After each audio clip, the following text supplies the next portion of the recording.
Hello, hello. So this is my hair after a skin fade. So I never get skin fades. This is not really my style. I do think it looks good though, going into the beard, you know.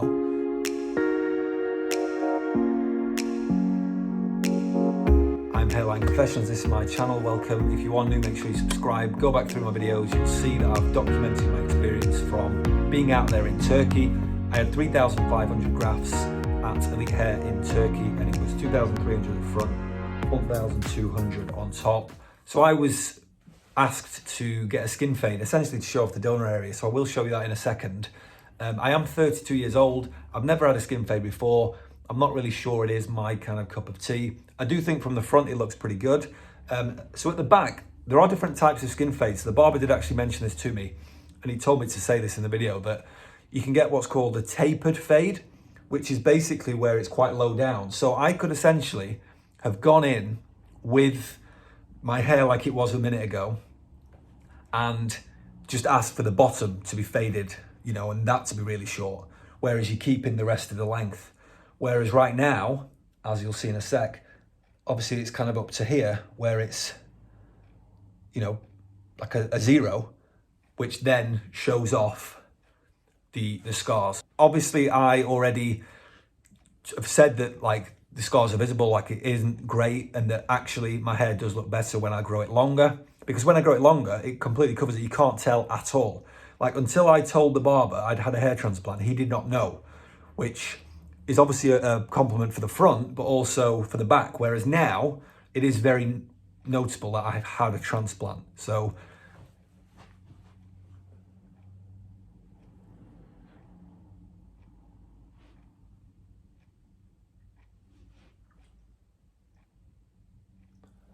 even this side, which if you've seen my videos before, you know that I have said that it's this side that's quite patchy, noticeable. Even this side, now that it's this short, you can tell. So what I would say is, and obviously if I'm wrong, someone please correct me, people point me in the direction of a video of someone who has got a great skin fade after a hair transplant. But now that I've seen the results on this side as well, of course, when you've had 3,500 grafts taken from the back of your head, they're removing follicles, so of course it's going to be noticeable. Now, when my hair's a bit longer, like a number 2, and it's patchy, that's because what happened was they've over-harvested the area. They've taken follicles too closely together, leading a bald patch, leaving a bald patch. Now that it's this short, you can kind of see everywhere that it's been taken, which I guess is to be expected. So I guess it is one of those where a haircut, like a hairstyle, a particular style, really should not be the reason you get a hair transplant. You shouldn't be getting a transplant so you can style your hair in a particular way. And then likewise, you shouldn't not get a transplant, in my opinion, just to then not have any kind of scarring, you know. Don't get me wrong, the clinic I went to in Turkey, it was a technician-led surgery. Technicians are not going to be as skilled as some of these best doctors in the world. The best doctors in the world have long waiting lists and they cost a lot more money because they are doing all the surgery. They can only perform one person per day. Now, obviously, if you've got the money, £10,000 plus, go for it. Of course, there's some excellent doctors in Belgium, Spain. I mean, the best guy in the world is the FUE expert in Madrid, but apparently he's got like a 3-year waiting list. So for me, I was using, looking at my finances, the budget I was in, Turkey was going to be the place to go. Now, my hair, I do think looks good for, the £2,000 that's been paid.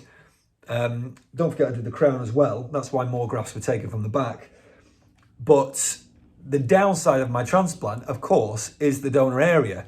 Now, in the past, when I've gone through a bit of a review of the clinic and given scores for how the front looks, front, crown, experience in Turkey, and then donor, I think I gave the donor a 6. Now, realistically, I'd probably give it even lower now, maybe a 5.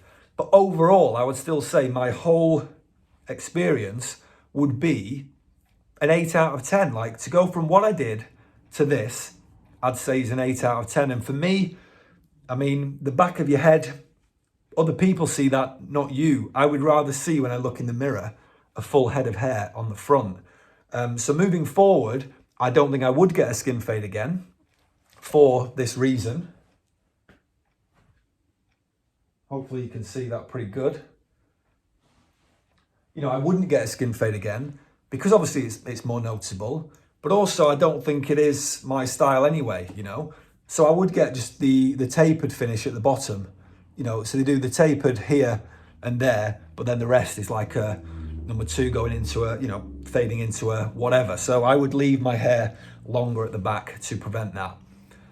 So yeah, a few of you guys were asking me to show you what it would look like with a skin fade. So my donor area is not great. I've mentioned that before. It has been over harvested, but I do also think that even the best donor areas after a great transplant, you might struggle with a skin fade, because when you are taking 3,500 follicles, of course it's going to leave, you know, a scar. Once you go bald there, of course it would be more noticeable.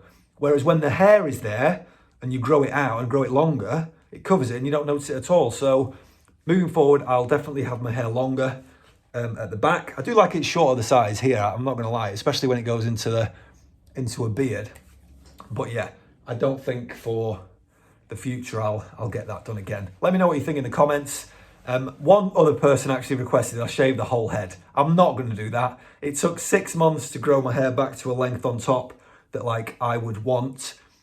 So yeah, I'm not going to do that. I have shown off my results and talked about it in detail in my other videos. So if you are new to my channel, make sure you subscribe. Make sure you go back through all the videos. But any questions, let me know. Otherwise, I will see you next time.